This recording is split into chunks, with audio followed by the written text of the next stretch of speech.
So I'm Natalie Lowe, Altrincham Women's captain, and I'm a personal trainer. So, Nat, what is life like being involved in the women's game? It's good.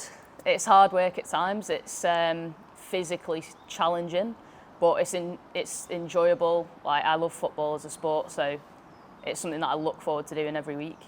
What's your favourite thing about being involved in women's football? Oh, good question. Winning, definitely. But to be honest, just being part of a team, like training every week, being part of a group that's trying to work towards a common goal. I don't think you get that in many other sports. So that kind of like atmosphere and camaraderie is really special at times, especially when you win. How difficult is it having to balance playing and working on a daily basis?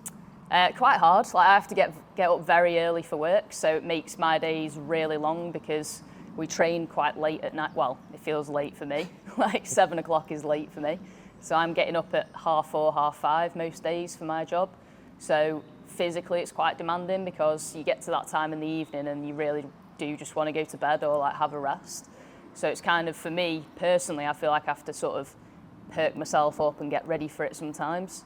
And I think as well, because it's not your full-time job, you know, you're not out there in the daytime, you're not going to the gym and training, you don't have the sort of structures that like a professional athlete has where people are doing things for you. You have to do everything off your own back. That does make it a lot more difficult.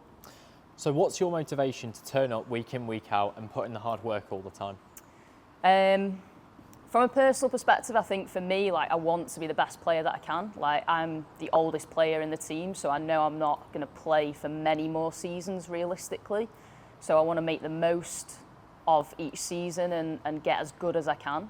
But I think for the group as well, like, we've progressed and improved a lot over the last 12 months. So I really want to see how far we can go as a team, you know, where we can finish in the league, hopefully winning it this season. And just see what we can do as a group, to be honest, with the players that we have now, because we've been together a couple of years, and it'd be good to see, you know, what we can do as Altrincham Football Club now. So what do you think is the biggest challenge that those involved in the women's game face today? I think support probably is one of the biggest challenges, because financially, obviously, we don't have the support that men's football has.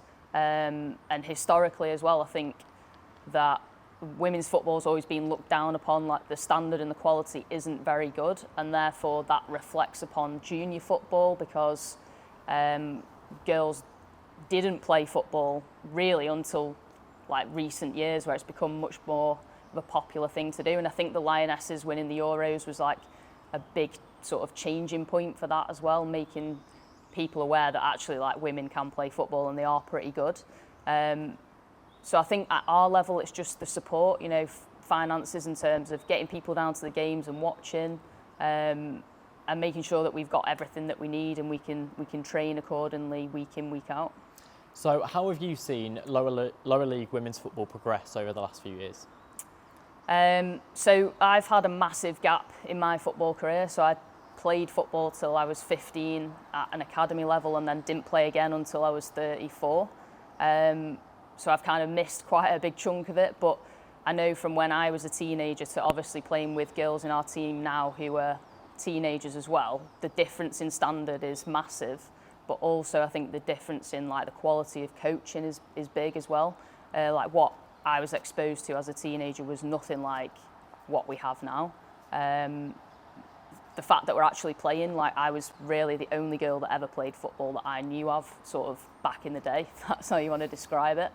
And I think, like I said before, the awareness of the game is bigger, but the gap is still quite big in terms of like you have WSL or like Premier League women's football, and then down to kind of our level, the gap between those two things are still pretty big, whereas in the men's game it's kind of sort of squashed together a little bit more. So I think moving forwards, it's making sure that the lower leagues have enough investment to be able to become more professional and sort of close that gap to the bigger teams as well.